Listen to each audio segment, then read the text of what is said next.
हर हर महादेव, जय माता दी। अभी हम भोले बाबा की कथा सुनाने जा रहे हैं। अच्छे लगे तो लाइक और कमेंट जरूर करिएगा। हर हर महादेव कमेंट में लिखिएगा। एक बार जैसे यहाँ क्या है, प्रयागराज इलाहाबाद कुंभ का मेला लगा हुआ था। जैसे इस बार लगने वाला है 2024-25 में। 12 साल बाद ही अद्भुत मेला लगने वाला है ना। इसमें हर भगवान स्नान करने आते हैं। आप नहीं जानिएगा, मगर भगवान आते हैं, किस रूप में आते हैं वो कोई नहीं जानता। तो उसी तरह शंकर भगवान और पार्वती माँ इलाहाबाद कुंभ प्रयागराज। तो वहाँ पर जैसे ही शंकर भगवान और पार्वती माँ भी स्नान करने आई, तो पार्वती माँ पहले स्नान कर ली थी। पार्वती माँ स्नान कर ली। हम जब वक्ता बोलता है तो सुनने वालों को हाँ हाँ कहना चाहिए। अब सब अपने अपने मोबाइल में लग जाएगा तो हम कथा कैसे सुनाएं, बताइए। सुनाइए, बहुत अच्छा। सब ध्यान से सुनिए, तभी हमको कहने में भी अच्छा लगेगा। जी बहन, आपकी हर मनोकामना पूर्ण होगी। आई कथा सुनने से हर इच्छा पूर्ण होती है। यहाँ तक कि आपको अश्वमेध यज्ञ के फल की प्राप्ति होगी, गंगा स्नान के फल की प्राप्ति होगी। प्रयागराज कुंभ जाने का घर पर ही आप उनके नाम ध्यान कीजिएगा तो आपको इस कथा से ही आपको पुण्यता मिल जाएगी, आपको स्नान का फल मिल जाएगा। प्रयागराज नहीं भी जाइएगा किसी कारणवश तो आपको यही स्नान हो जाएगा। तो आप मोबाइल छोड़िए, अपने अपने बहनों अपने अपने मोबाइल रख दीजिए, हमारी कथा पर ध्यान दीजिए, इधर उधर मत ध्यान दीजिए, नहीं तो कथा सुनाने में हमको मन नहीं लगेगा। फोकस है, हमको अच्छी नहीं लगेगा इस कथा करने में। बोलिए। जैसे ही पार्वती माँ स्नान करके बैठी तो शंकर भगवान के स्नान करने में टाइम लगा। तो माँ पार्वती क्या की कि वहाँ पर बालू था, बालू का शिवलिंग, मतलब बालू का ही एक प्रतिमा बना दी, मतलब एक पार्थिव शिवलिंग का पूजा कर ली। इसके बाद वो क्या की कि एक बच्चा बना दी। तो बच्चा जो बन गया तो खूब सुंदर, मतलब दिव्य बनाई।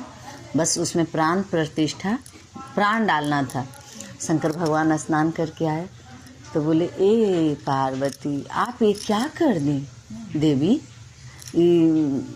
बच्चा क्यों बना दी? पार्थिव शिवलिंग का विसर्जन होता है, मगर ये बच्चा क्यों बना दी? तो कि हमको मन कर रहा था हम बना दिए, अब इसमें प्राण डालिए। तो नहीं, प्राण डालेंगे तो आपको दिक्कत हो जाएगा। तो नहीं अथी आप डालिए, हम इतना मेहनत किए हैं, हम विसर्जन नहीं करेंगे। डालिए। जिद्दी, मतलब औरतें जिद्दी होती ही हैं, अपने पति से जिद करने लगी। जैसे ही प्राण डाली, बच्चा का प्राण आ गया। और ये लोग चलने लगे, पीछे पीछे बच्चा चलने लगा। तो कहें शंकर भगवान कह रहे हैं, देखिए प्राण डलवाए तो पीछे पीछे चल रहा है। हाँ बाबू तुम तुम यहीं पर रहो। एक तो कहाँ पर रहे? तो यहीं पर एक पीपल का पेड़ था, वहीं पर बैठा दिए। अब बोले कि बाबू तुम यहीं पर बैठो, हम लोग कैलाश को जा रहे हैं, कैलाश पर्वत पर जा रहे हैं। तो बोले कि माँ आपने हमको जब अथी किए हैं, जीवन दिए हैं, तो यहाँ पर हमको आप बैठा दी, तो हमसे कोई पूछेगा कि तुम्हारा नाम क्या है, तुम्हारा माँ बाप कौन है, तो हम क्या बताएंगे? तो बोले कि तुम्हारा नाम त्रिलोकीनाथ है और तुम्हारे माँ बाप हम लोग हैं, शिव और पार्वती हैं, यही बताना। और जो भी इस पेड़ के नीचे जल डालेगा, सरसों के तेल का दीपक जलाएगा, तो उसका सारी कामना, सारी ग्रह शांत कर देना। बोला ठीक है। और वहाँ जो भी पूजा करेगा शनिवार के दिन पीपर के, रविवार को छोड़ के मैंने हर दिन वहाँ पूजा जो भी तुम्हारा करेगा तो तुम उसका कल्याण हो जाएगा। बोले ठीक है। तो वैसे ही एक यादव जी उधर से गुजर रहे थे, तो यादव जी कोई त्रिलोकीनाथ बोले, आपको तो ध्यान सिर्फ फेसबुक पर है तो आप फेसबुक चलाइए, यहाँ से आप पधारिए अपने। नहीं नहीं, फोकस है। तो ध्यान से सुनिए, ये कथा नहीं समझिए, इस शिव और पार्वती का संवाद हम सुना रहे हैं आप लोग को। जी जी। तो जैसे ही वहाँ से एक यादव जी उधर से गुजर रहे थे तो त्रिलोकीनाथ बोले कि भैया अब कहाँ जा रहे हो? तो यादव जी बोले हम मार्केट की ओर जा रहे हैं, तो भैया मेरा भी थोड़ा पूजा का सामान लेते आइएगा। तो ठीक है, लिख के दे दीजिए, हमको याद नहीं रहता है। तो लिख के दिए, तो उसमें लिखा हुआ था सरसों का तेल, काला तिल, गुड़।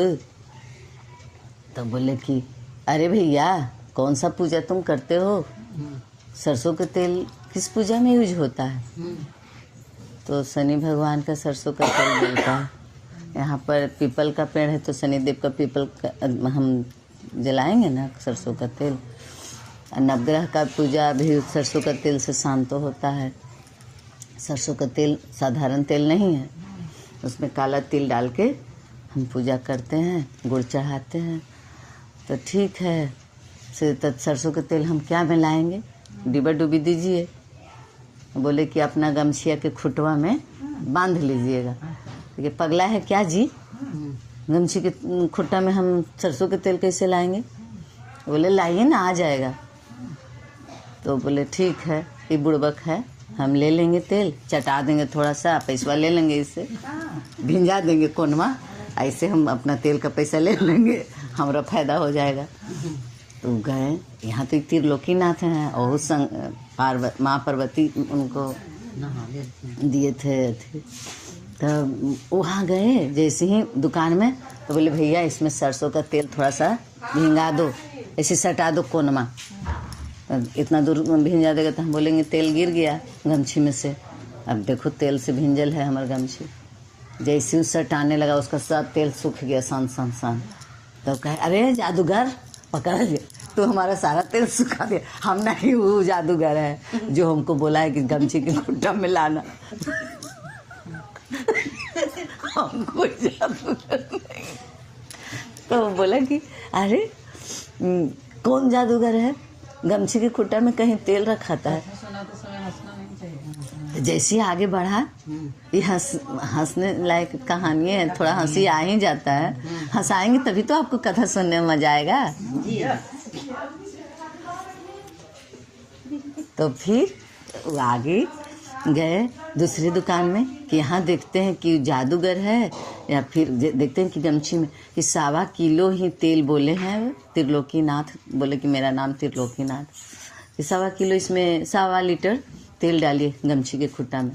तो वो डाला, तेल नहीं गिरा, वो बांध लिया कि सही जरूर वो जादूगर है लगता है। लेके आया तो बोला कि ये सुनिए से हम आपका सामान तो ला दिए हैं, एगो हम पिटेबो किए, आपके साथ छल किए, तो बताइए कि आप कौन हैं, कोई जादूगर तो नहीं है ना? तो बोले कि नहीं, हम कोई जादूगर नहीं हैं, माँ पार्वती हमको जन्म दी हैं और पिता मेरे शिव हैं।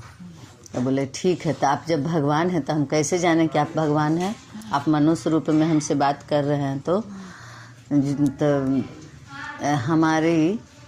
हमारा गाय कितना दिन से भुला गई है, हमारा बेटा कभी हमको पापा कह के नहीं बुलाया है, और हमारी माँ को हमारी पत्नी कभी माँ जी नहीं बोली है। से ये तीनों कामना हमारा पूरा हो जाएगा तो हम समझेंगे कि आप त्रिलोकीनाथ हैं, और नहीं तो हम आपको समझेंगे कि जादूगर हैं। तो ठीक है, तो जब पूरा हो जाएगा तो आपको पूजा करवाना पड़ेगा। तो ठीक है, हम करवाएंगे पूजा, जब हमारा पूरा हो जाएगा तो काहे नहीं करवाएंगे। तो जैसे आगे चला कि उसको गाय मिल गई। तो गाय लेके जा ही रहा था कि तब तक उसका बेटा मिल गया। तो जब दौड़ल गया कि मम्मी मम्मी पापा गैया लेके आ रहे हैं। तो पापा भी कह दिया। तब तक ये देखी कि हमर गैयो आ रहा है, तो खुशी में जाके माँ जी गैया मिल गेलो। तो माँ जी भी कह दी, तो तीनों कामना पूरा हो गया। अब तो ये खुशी के तर बेतर दौड़ल गया कि अरे सही आप त्रिलोकीनाथ हैं, हम तो आपको जादूगर समझ रहे थे, आप सही में त्रिलोकीनाथ हैं। कैसे पूजा होता है आपका, आप आके हमारे घर पूजा हवन कर दीजिएगा। तो वो पूजा हवन उसके घर जाके, यादव जी के घर जाके पूजा हवन किए। तब पूजा पाठ हुआ तो जो हवन होता है, इसके बाद तो बाहर आदमी हवन का अथी आग रख देता है ना कि धुआं धुआं घर हो जाता है, तो बाहर रख दिए। तो उधर से कोई राजा आ रहे थे घोड़ा पर, तो बहुत गांजा उंजा पीते थे। तो वो बोले अपने मंत्री को कि जाइए से उस अथी गांजा सुलगाइए, नहीं होता है। तब बोले कि आग कहाँ है, तो कहा है हवन का आग जल ही रहा है, उसमें से आग ले लीजिए। तो ले लिए, और जैसे ही हवन का आग से वो गांजा पिए कि राजा का बेटा वहाँ ख़त्म हो गया। इसलिए हवन के अग्नि को कभी अग्नि नहीं, मतलब आम थी राख मत समझिए, आग मत समझिए, साक्षात तो उसमें भगवान रहते हैं। तो अब भगवानों की गलती है कि राजा गलती किया, सजा बेटा को दे दिए। तो जो माँ बाप करता है वही तो बच्चे को मिलता है, माँ बाप का पुण्य से ही बच्चे आगे बढ़ते हैं। तो जैसे ही राजा को ऐसे हुआ, राजा के बेटा मरा तो वहाँ गया, तो राजा को तो ये मालूम ही नहीं था कि हम वो हवन कुंड की अग्नि से अति क्या है गांजा पिए, इस कारण हमारा बच्चा को ऐसे हुआ है। सब रोने पिटने लगा। बच्चा मतलब बच्चा को देख के बाप भी एकदम उदास बैठा था। तब त्रिलोकीनाथ कह रहे हैं कि इसको तो समझ ही नहीं आ रहा है कि हम भगवान के अग्नि का उपयोग किए हैं, इसलिए हमारे बच्चा को ऐसा, कैसे इसको समझ में आएगा, आप कैसे इसको बताएं, हमारा तो दोष लग जाएगा कि निर्दोष को हम पाप दे दिए। तो त्रिलोकीनाथ खुद गए ब्राह्मण के रूप में उसके घर, बोले कि सुनिए बच्चा को पूरा तैयारी हो गया था ले जाने का शमशान घाट। बोले कि बच्चा को ले जाने से पूर्व हमारी बातें आप सुनिए। तो कह रहे बहुत देर हो गया, ऐसे ही बहुत देर हो गया, हम लोग जा रहे हैं, मुख्य अग्नि होगा, बच्चा का अंतिम संस्कार करना है। तो बोलिए सुनिए हम आपके बच्चा को जीवित कर देंगे। तो कैसे आप जीवित कर दीजिएगा? तो पहले आप बताइए कि आप कहीं अग्नि अथी हवन कुंड के अग्नि से आप गांजा पिए हैं? तो बोले कि हाँ पिए तो है। तो उसी का कोप से आपका बच्चा कैसे हुआ है, अभी आप जाइए वहाँ और उस अग्नि का राख लेके आइए, बच्चे को शरीर में लेप करिए, आपका बच्चा जीवित हो जाएगा। तो बोले कि मंत्री और सब राजा के तो बहुत लोग रहते हैं कि जाओ ले आओ। तो नहीं, आप खुद जाइए वहाँ माफ़ी मांगिए। देखिए ये पूरा गनगना गया, माफ़ी मांगिए कि हमको उससे गलती हुई है, क्षमा मांग के और उसको परिक्रमा करके और तब लेके वहाँ से अग्नि आई। तो राजा खुद गए, लेके आए, बच्चा के शरीर में पूरा राख लपेटे, बच्चा जीवित हो गया। तो इसलिए कभी हवन कुंड के अग्नि को आम अग्नि मत समझिए। और बच्चा जब जीवित हो गया तो राजा बोले कि आप कौन है बाबा? हम आपको तो नहीं जानते, मगर कौन सा पूजा का राख मतलब अग्नि भस्म था? तो बोले त्रिलोकीनाथ का पूजा का वो थी हवन कुंड का राख था। उसको राख मत समझिए भगवान का कोई भी हवन कुंड का, ये नहीं कि त्रिलोकीनाथ। एक बाबा त्रिलोकीनाथ का पूजा तो हम जानते नहीं हैं। जब उस राख से मेरा बेटा जीवित हो गया तो हम उस पूजा को करवाना चाहते हैं, आपको आता है तो कर दीजिए। तो बोले ठीक है हम कर देते हैं।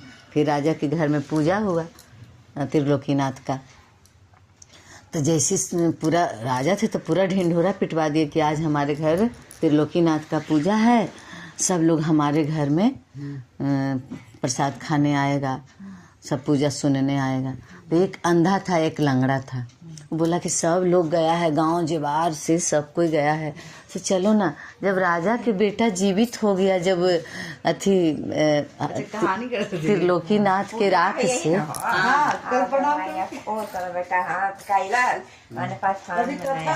त्रिलोकीनाथ के राख से जब राजा के बेटा जीवित हो सकता है तो क्या पता हम लोग का भी आँख हो जाए। और लंगड़ा बोला कि हमारा भी पैर हो जाए, चलो हम लोग भी चलते हैं। तो राजा का घर बहुत दूर था। तो जैसे ही वो लोग आगे बढ़ा ना तो बोला कि हम लोग नहीं जा पाएंगे, हमारा पैर नहीं काम कर रहा है। तो अंधरा बोला ना कि तुम हमारे कंधे मतलब बैठ जाओ और तुम अपना आँख से रास्ता बताना, हम आगे चलेंगे। तो अंधरा लंगड़ा को अपना कंधा पर बैठा लिया। ये लोग के पैदल चलते चलते पहुँचते पहुँचते वहाँ पूजा समाप्त हो गई थी, प्रसाद भी बट चुका था। तो वहाँ पहुँचा कि राजा के यहाँ का पूजा ख़त्म हो गया। तो सब लोग बोले कि अभी ख़त्म हुआ, कब भी ख़त्म हो गया। तो अंधरा क्या किया कि लंगड़ा को पटक दिया और बोला कि ना थी इतना दूर हम थकियो गए, साला तुमको कंधा पर लेके आए और न कथा सुने न प्रसादी खाए।